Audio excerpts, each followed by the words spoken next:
Gary Antuanne Russell, 18-1 with 17 knockouts, will fight for the second time this year, defending his WBA super lightweight title against Andy the Blade Hiraoka, 24-0 with 19 KOs, who will finally be stepping up in competition after building his record in Japan against very carefully chosen opposition. Hiraoka will have had 14 months of inactivity by the time he gets into the ring in November of the undercard of Jake Paul vs. Tank Davis. In a rare and compelling Southpaw vs. Southpaw matchup, we're witnessing one of boxing's least common stylistic encounters, the close stance battle. Southpaws rarely face fellow lefties throughout their careers, making these matchups particularly intriguing from a tactical standpoint. Unlike most fights, however, both Gary Antuanne Russell and Andy Hiraoka bring meaningful experience against left-handed opponents. In fact, Hiraoka has faced 3 Southpaws in his last 4 fights, while Antuanne Russell has encountered 3 in his last 4 as well, but against a notably higher caliber opposition, as each of Russell's Southpaw opponents were former world champions. This highlights not only his elevated level of competition, but also his growing adaptability within one of boxing's rarest and most complex stance dynamics. To understand this stylistic matchup, we must first break down Gary Antuanne Russell's style. Russell embodies the archetype of a pressure boxer, an aggressive southpaw who thrives on volume, speed, and sustained aggression. A pressure fighter's effectiveness depends on their ability to close distance, and that's where Russell truly stands out. His explosiveness allows him to bridge the gap from the outside in an instant, unleashing rapid-fire combinations before his opponents can even register the attack. 15 knockout wins of his own, but now Russell comes. What sets Russell apart is his calculated approach to pressure.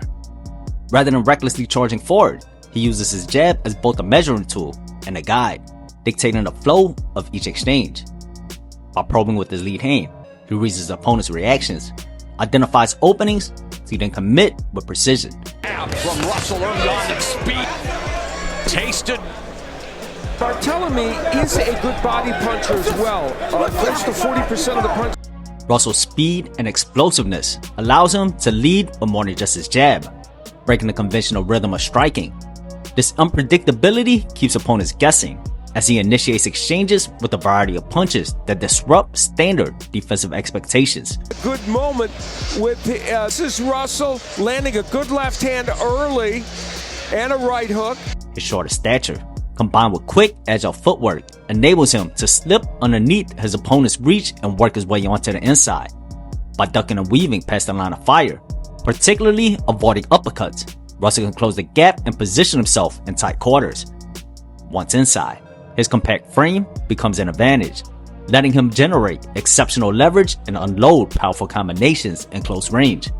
The blend of speed, angles, and deceptive movement makes it difficult for opponents to read and defend his attacks. This kind of fight also continues to be the factor. And another stab jab to the body by Valenzuela. Countered again upstairs by Russell. Russell clings onto opponents like glue. With his blistering foot speed, he applies relentless, suffocating pressure that gives adversaries no room to breathe. His active jab keeps the action alive. Big adjustments if you're Valenzuela. You got it. Overwhelming Valenzuela at times. There's a 1-2. His sharp combinations wear down opponents' guards. And Russell. And everyone knew that this fight was going to be really difficult because Russell would not get him. And his quick feet cut off escape routes before opponents can reset or find space. Russell, his brother in his corner, told him, work the body when you get in close. Armed with exceptional durability, elite conditioning, explosive speed, and genuine punching power, Russell's style is a nightmare to handle. What truly sets him apart, however, is his intellect in the ring. He's not just aggressive, he's calculating. His approach is high-paced, strategic boxing, blending precision with chaos. And when the fight turns gritty, Russell doesn't stray away. He thrives in the trenches. For opponents unable to match his tempo or composure, the pressure becomes overwhelming, and eventually they drop beneath. They banged heads on top of all that. Thankfully, they didn't get and Antonio Tarver, yeah. But doing good work with Francis Barthélemy as Russell trying to find the distance. Barthélemy is right there, and both of them exchanging. Russell now trying to This guy Barthélemy switching southpaw. Yes. There, there's the rightfully, I think, distressed. Now there's the right hook from Russell. Andy Hiraoka embodies the archetype of a long-range sniper counterpuncher, operating from Southpaw stance. His craft is rooted in outboxing, using his height and reach to dictate distance and tempo, keeping opponents exactly where he wants them at the end of his punches.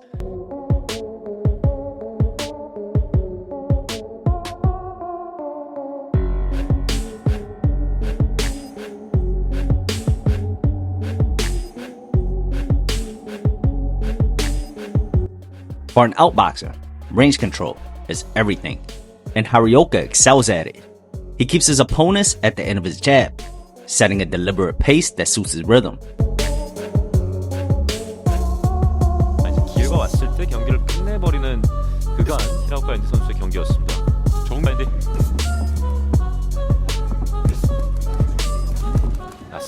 His jab isn't just a scoring tool, it's a steering mechanism, allowing him to manage space, frustrate opponents, and dictate when and how exchanges occur.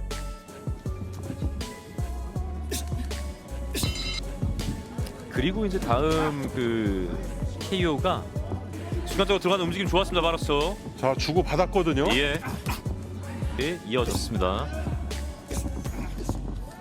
계속 맞는데요. There's a calculated patience in Hiraoka's approach.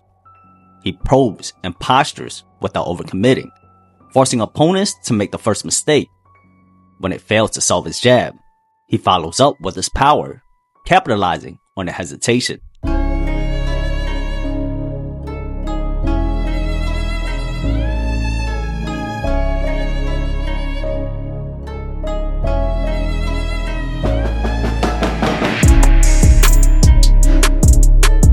If they attempt to close the distance, they must first cut off the exits. No easy task against the disciplined footwork. Otherwise, Hiraoka simply resets, reestablishes range, and resumes his pestering jab.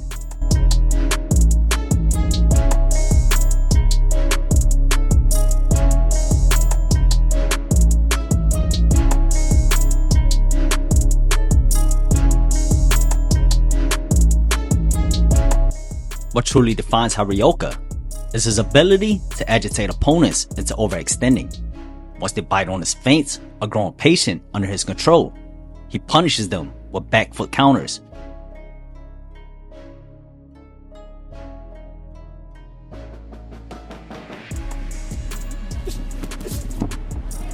거리 좁히고 있는 바로서예요. 상당히 발군인 바로스 선수입니다. 별로거든요. 그렇네요. 그러면 이런 템포를 잘 가져갈 수 있을 거예요. 라이트 좋아요. 들어갔습니다. His foundation, built on sharp jabs, precise footwork, and perfectly timed straight lefts, makes him a master of control and counter offense. Hiraoka's style blends patience, technical precision, and trap setting power. His 79% knockout ratio and his recent stoppage over quality opposition underscore his danger. When aggressive fighters charge in, they often walk straight into the kind of counters that end fights.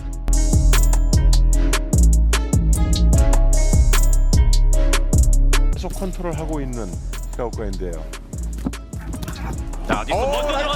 What makes this matchup compelling is that Gary Antuanne Russell has already faced a style very similar to Hiraoka's. In his only loss, he went toe-to-toe with Alberto Puello in a grueling, razor-thin fight that ended in a split decision, one that could have gone either way.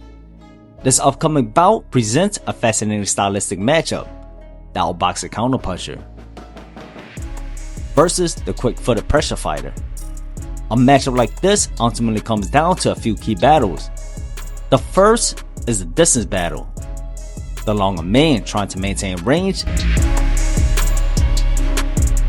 against the quick-footed pressure fighter's ability to close the gap. Within that dynamic lies one of the crucial questions: can Russell get past the jab? It's a matter of timing, either countering and stepping in, Pounds was stripped after testing positive for it.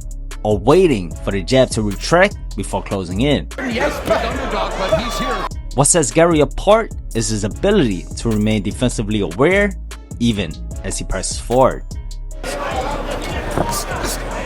a nice jab by by Russell. But that left uppercut by Pollo. Jab, you're doing his Benavidez impression there with blistering combination of punches. There we go. By using his own jab, Russell forced the outboxer to open up, creating opportunities. Yet his real strength lies in his ability to transition between offense and defense while advancing, blocking, slipping, to then finishing strong on the inside. Hiraoka, on the other hand, has shown excellent command of range, but he has never faced an opponent of Russell's caliber. His tendency to pull straight back has served well thus far, but against a fighter with Russell's foot speed, that habit could prove costly. Russell has the ability to cut off the ring, suffocating space and applying constant threat with every step forward. What made Pollo successful against Russell was his composure and ability to hold his own at close range. Hiraoka has yet to demonstrate that same capability against a physically strong, crafty opponent on the inside like Russell. This will be one of the defining tests of the fight, whether Hiraoka can hold his own ground in close quarters. Russell's proven chin and crafty nature make him dangerous in close exchanges. His willingness to give one to take one within these parameters, distance control and inside fighting, lies the essence of the matchup and the key to determining who will ultimately dictate the fight's rhythm. Many questions linger, and soon many will be answered. Will Hiraoka rise to the occasion and reveal dimensions of his game that we've yet to see? Or will Russell once again prove how dangerous he truly is, making it feel like just another day in the office?